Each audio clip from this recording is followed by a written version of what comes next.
two things happened that are pretty troubling. Where there was evidence that proved that President Trump's campaign members were innocent, the FBI hid it, and where the evidence was insufficient, they either took it from lying foreigners or they altered it and created it altogether. So either they just did this because President Trump's campaign was the target, which to me would prove bias, or they do this as a matter of course in more cases than just this one. And if that's true, God help us. I think we need a more thorough review to see how frequently people at the FBI were willing to hide evidence and doctor evidence to meet their investigative goals. Not only that, but the FBI continues to tell us that the counterintelligence investigation started in July of 2016, when, Congressman, we know that's just not true. We know that there were informants running at people like Sam Clovis, Carter Page, George Papadopoulos as early as March and May of 2016. Even in the IG report, Kim Strassel of the Journal points out something really important,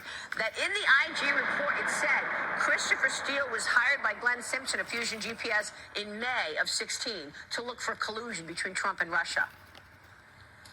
Absolutely right, and I think that's one reason when I asked that very direct question to Rod Rosenstein about the start of this investigation, he simply wouldn't answer it under oath because he didn't want to perjure himself, and he also didn't want to share the admission that this was an effort to destabilize and delegitimize Donald Trump well before July. And I think it was the insurance policy. We know what this is. We've read the text messages. Yeah. They wanted an insurance policy, and then once he was elected, they were willing to put their thumb on the scale and cheat to try to make it look like he had done something that he never did. And now here we are with the country next door and a vote tomorrow on Ukraine, of all things, when the president had no conditionality and when he delivered aid that President Obama did not. It is crazy to me that we are going to vote on impeachment with these facts. It's quite extraordinary. I wonder when this stops. I mean, this just has not stopped since the president took office. And you know, John Ratcliffe, your colleague, Congressman Ratcliffe from Texas,